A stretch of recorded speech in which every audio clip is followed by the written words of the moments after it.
എല്ലാവർക്കും നമ്മുടെ പുതിയൊരു വീഡിയോയിലേക്ക് സ്വാഗതം. അപ്പോൾ ഇന്ന് ഹൗസ് വാമിങ്ങിൻ്റെ തലേ ദിവസമാണ്. അപ്പോൾ ഞങ്ങളുടെ അടുത്ത റിലേറ്റീവ്സൊക്കെ ഇന്ന് എത്തിയിട്ടുണ്ട് കേട്ടോ. അടുത്ത റിലേറ്റീവ്സ് എന്ന് പറയുമ്പോൾ അമ്മയുടെ അനിയത്തി, അമ്മയുടെ ആങ്ങളേൻ്റെ ഭാര്യമാർ ഒക്കെ ഉണ്ട് കേട്ടോ. അപ്പോൾ അച്ഛൻ്റെ ബന്ധുക്കളൊക്കെ നാളെയാണ് വരുന്നത്. അപ്പോൾ ഒരുപാട് ദൂരമുള്ളതുകൊണ്ട് ആൻറ്റിയും മാമിമാരൊക്കെ ഇന്ന് ഇവിടെ തന്നെയാണ് നിൽക്കുന്നത് കേട്ടോ. അപ്പോൾ ഇതാണ് എൻ്റെ ചേച്ചി കേട്ടോ. അപ്പോൾ ചേച്ചിയുടെ ഹൗസ് വാമിംഗ് ആണ്. അപ്പോൾ ചേച്ചിക്കൊരു യൂട്യൂബ് ചാനൽ ഉണ്ടെന്ന് ഞാൻ പറഞ്ഞിട്ടുണ്ടായിരുന്നല്ലോ. അപ്പോൾ അവൾ അതിൻ്റെ വീഡിയോസൊക്കെ എടുക്കുന്നുണ്ടായിരുന്നു കേട്ടോ. തലേ ദിവസം ഒരുപാട് ആൾക്കാരൊന്നും ഉണ്ടായില്ല കേട്ടോ. വീടിൻ്റെ അടുത്തായിട്ട് ഒരു കല്യാണം ഉണ്ടായിരുന്നു. അപ്പോൾ കൂടുതൽ ആൾക്കാരും അങ്ങോട്ടേക്ക് പോയിട്ടാണ് ഉണ്ടായത്. അപ്പോൾ മക്കളൊക്കെ നല്ല കളിയിലാണ് കേട്ടോ. അവർക്ക് കളിക്കാനായിട്ട് അവിടെ ഇവിടെയൊക്കെ സ്റ്റോണൊക്കെ ഉള്ളതുകൊണ്ട് അവൾ അതൊക്കെ വെച്ചിട്ട് കളിക്കുകയാണ്. അപ്പോൾ മോള് ഞാൻ വീഡിയോ എടുക്കുന്നുണ്ട്. അപ്പോൾ അവൾ പോസ്റ്റ് ചെയ്തിരുന്നുണ്ടായിരുന്നു കേട്ടോ. അപ്പോൾ അവൾക്ക് ഞാൻ തലേദിവസം ഇടാൻ വാങ്ങിച്ച ഡ്രസ്സാണ് കേട്ടോ. ഇത് ഒരുപാട് തപ്പിയിട്ട് കിട്ടിയതാണേ.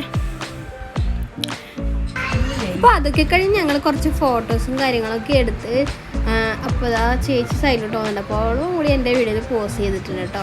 അപ്പോൾ മോള് ചെറുതായിട്ടൊന്ന് വീണിട്ടുണ്ടായിരുന്നു കേട്ടോ. അപ്പോൾ അവൾ ആ ഡ്രസ്സായതുകൊണ്ട് നമുക്ക് നടക്കാൻ കുറച്ച് ബുദ്ധിമുട്ടുണ്ടായിരുന്നു. അപ്പോൾ അവൾ എന്നെ കണ്ടപ്പോൾ കുറച്ച് വേദന കൂടുതലാക്കിയിട്ടുണ്ട്. അപ്പോൾ തലേദിവസം നെയ്ച്ചോറും ചിക്കൻ കറിയാണ് ഉണ്ടായിരുന്നത്. അപ്പോൾ ഞങ്ങളൊക്കെ ഇതാ ഫുഡ് കഴിക്കാനായിട്ട് പുറത്തേക്ക് പോകണം കേട്ടോ. വീടിൻ്റെ ഫ്രണ്ട് ഭാഗത്ത് തന്നെയാണ് പന്തലിട്ടിട്ട് അവിടെയാണ് ഫുഡ് കൊടുക്കുന്നത്.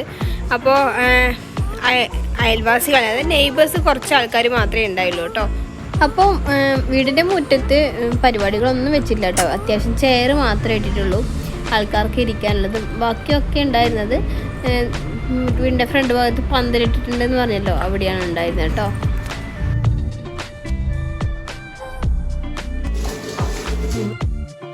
അപ്പം ഞങ്ങൾ പേഴ്സൊക്കെ ക്ലീൻ ചെയ്തിട്ടിട്ടുണ്ടായിരുന്നു. അപ്പോൾ അതിനുശേഷം അത് അവർ സെറ്റ് ചെയ്യുന്നുണ്ട്. പ്ലാസ്റ്റർ ഓഫ് പാരീസ് വെച്ചിട്ട് ആ പ്ലാന്റ്സൊക്കെ ഒന്ന് വെച്ച് അതൊക്കെ ഫില്ല് ചെയ്ത് കൊടുക്കുന്നുണ്ട് കേട്ടോ.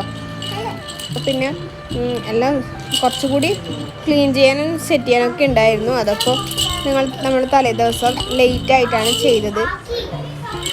അപ്പം മുന്നത്തെ വീട്ടിൽ ഞാൻ കാണിച്ചിട്ടുണ്ടായിരുന്നു പ്ലാന്റ്സ് വെച്ചിട്ടാണ് സ്റ്റെയറിൻ്റെ അടുത്ത് സെറ്റ് ചെയ്യുന്നത്. അതാണിപ്പോൾ കാണിച്ചത് കേട്ടോ. അപ്പം ഞാൻ എല്ലാവരും ഇവിടെ ഇരുന്ന് ക്ഷീണം തീർക്കുന്നതാണ് കേട്ടോ. അപ്പോൾ അവർ കണ്ണൂരിനെ വണ്ടിക്കും ട്രെയിനിനൊക്കെ ആയിട്ടാണ് വന്നത്.